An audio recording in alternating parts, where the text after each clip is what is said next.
మల్నాడుకు చెందిన బలిజ మహావీరమణి రాణి చెన్నపై బుక్రాసమంటున్న మాజీ ఐఏఎస్ అధికారి కెన్ కుమార్ తో మా ప్రతినిధి Shailaja face to face. Hello నమస్తే, వెల్కమ్ టు 99 టీవీ. మహాబలిజ మహిళా సమ్మేళనం బలిజ కులస్తులు కూడా ఈ కార్యక్రమాన్ని నిర్వహించడం జరిగింది. మరి దీనికి సంబంధించి కూడా ఇటు మల్నాడు మహారాణి రాణి చెన్నమనేని గురించి కూడా ఒక బుక్ అయితే రాయడం జరిగింది. మరి ప్రస్తుతానికైతే మనతో పాటు ఇటు మాజీ ఐఏఎస్ చీఫ్ కేఎన్ కుమార్ గారు కూడా ఉన్నారు. ఒకసారి మాట్లాడదాం. సార్ నమస్తే. సార్ నమస్తే అమ్మా. సో ఈ బుక్ రాయాలని చెప్పేసి కూడా ఎందుకు అనిపించింది అంటే చాలామంది మహిళా పౌరులు ఉన్నారు. రాణి రుద్రమాదేవి కావచ్చు, ఝాన్సీ లక్ష్మీబాయి కావచ్చు, ఇలా చాలామంది ఉన్నారు. కానీ ఇటు మన రాణి చెన్నమనేని గారి గురించి బుక్ ఎందుకు రాయాలని చెప్పేసి అనిపించింది అంటే ఆవిడ గురించి మన తెలుగు రాష్ట్రాల్లో పెద్దగా ఎవరికి తెలియదు, కానీ కర్ణాటకలో చాలా పెద్ద నేమ్ ఉంది ఆవిడకి. Especially places like Hassan, Gauribidanur, Chikmagalur and all these ఏరియాస్లో ఆవిడ ఒక లెజెండ్. సో ఆవిడ చరిత్ర తెలుసుకోవాలని నాకు ఒకసారి అనిపించింది. ఎందుకంటే I went to place called Madikeri, కూర్గ్లో. అక్కడ మాటల్లో ఒకరు వాళ్ళ పాపకి చెన్నమ్మ అని పేరు పెట్టుకున్నారు. ఈ టైమ్స్లో ఎవరు అలాంటి పేరు పెట్టుకోరు కదా, అందుకని నేను అడిగిన ఇదేంటి చాలా అన్యూజువల్ నేమ్ అని. సో వాళ్ళు అన్నారు, లేదు అదేంటి, what are you saying, she is our legend, ఆవిడ ఔరంగజేబ్ని డిఫీట్ చేసిన మనిషి ఆవిడ అని అంటే, then I got curious, wanted to find little more about her. ఆ విధంగా అది స్టార్ట్ అయింది. It took quite some time, ఎందుకంటే హిస్టారికల్ బయోగ్రఫీస్ కాబట్టి వాటికి చాలా రీసెర్చ్ చేయాల్సి వస్తుంది.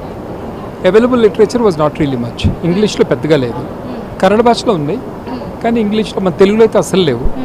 ఇంగ్లీష్లో కూడా పెద్దగా ఏమీ కనిపించలేదు. ఫార్చునేట్లీ ఏంటంటే మన షిమోగా గెజిటియర్స్లో ఆవిడ గురించి చాలా ఇన్ఫర్మేషన్ ఉంది. So I could access that. And then thereafter I also got in touch with archaeological survey of India. వాళ్ళకు ఒక డివిజన్ ఉంది, ఎపిగ్రఫీ డివిజన్. వాళ్ళు కూడా చాలా ఇన్ఫర్మేషన్ ఎక్కడెక్కడ దొరుకుతుందన్నది నాకు చెప్పారు. So when I put it all together I realised that her life is a remarkable life.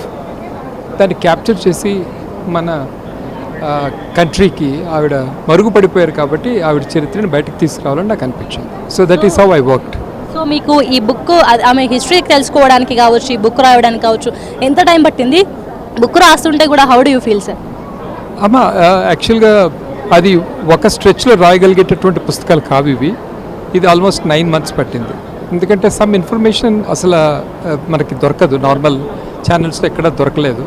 So I had to get in touch with some important people there and then try to find as much as possible. ఇటు బలిజ కులంలో ఉన్న మహిళలు కూడా పెద్ద ఎత్తున ముందుకు రావాలి, పెద్ద పెద్ద స్థానాలలో కూడా వారు ఉండాలని చెప్పేసి కూడా మీరు ప్రోత్సహిస్తున్నారు. ఒక కార్యక్రమం కూడా నిర్వహించడం జరిగింది. సో ఎలాంటి రెస్పాన్స్ వస్తుంది ఇక్కడికి వచ్చిన వాళ్ళ దగ్గర నుంచి? అంటే మీరు కొంచెం వాళ్ళని అడగాలమ్మా, ఆడపిల్లలు కదా. కానీ అంటే ఇది ఒక ఎక్స్క్లూజివ్ ఈవెంట్ లాగా చూడకూడదు మీరు. This is something which is for general women. వాళ్ళ మన సమాజంలో కొంచెం హెచ్చు తగ్గులు చాలా ఉన్నాయి కదా, వాటి నుంచి బ్రేక్ చేయాలి. Be confident, be strong and fight out for your rights. At the same time be very responsible, don't be irresponsible while trying to fight out. ఈ మెసేజ్ అన్నది కేవలం ఒక కమ్యూనిటీ కోసమనే కాదు, this is for the whole female world.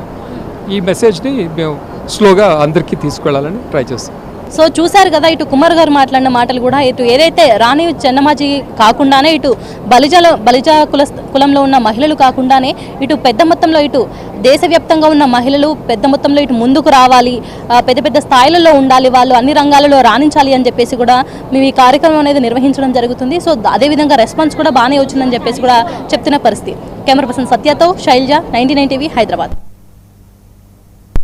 జంతువులకు కూడా కృతజ్ఞతా భావం ఉంటుందని మరోసారి